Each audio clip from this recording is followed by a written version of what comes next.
G'day everyone. This video will cover how to increase your FPS, minimizing your input lag, as well as my competitive settings. So open up your Steam and right click on AllUsers, go to properties, and we want to enable DX12. The reason why we do this is because by default, this game will launch on DX11, but it will give you less frame.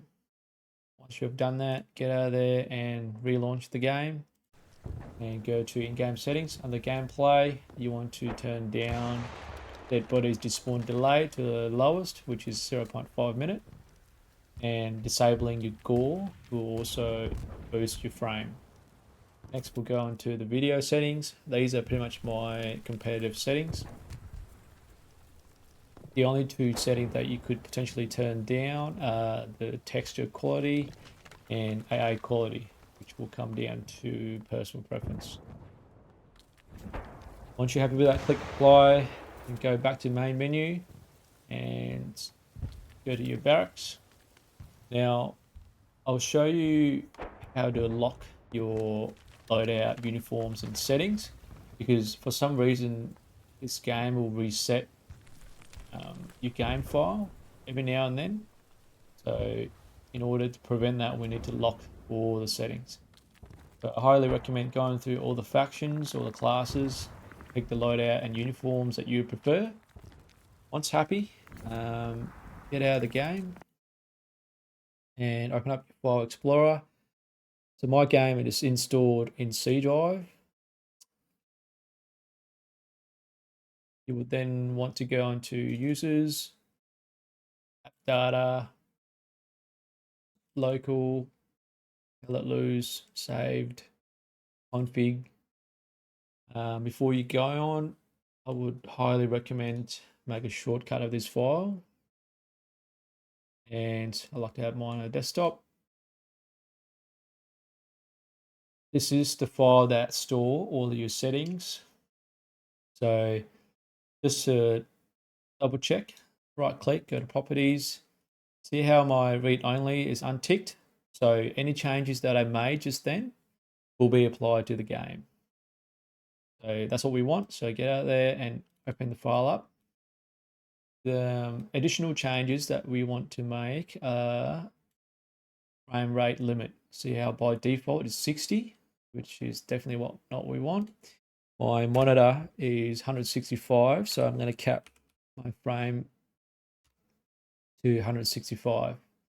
And for some reason, if you set this to values to 0, you get more frame as well. So once you're happy, click save and close that.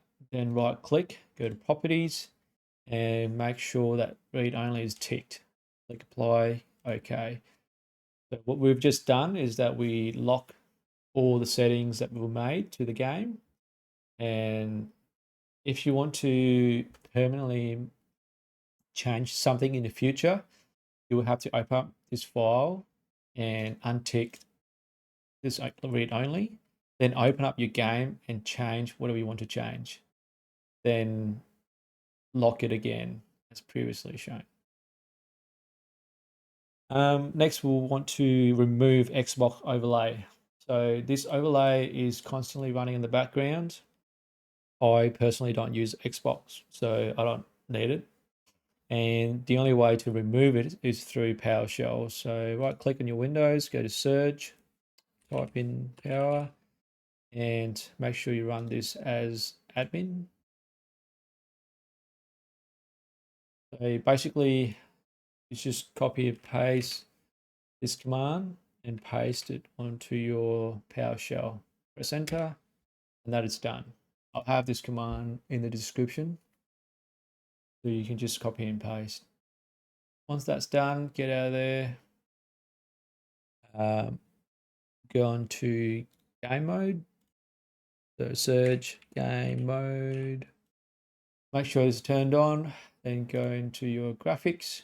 If you don't have Hell Let Loose listed here, you can also add it to the list.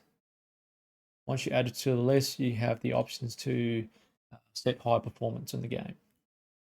Once that's done, go to default graphics settings, and from my experience, having these two on improve my frames.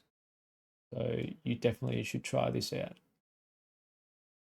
Once that's done, go onto your control panel,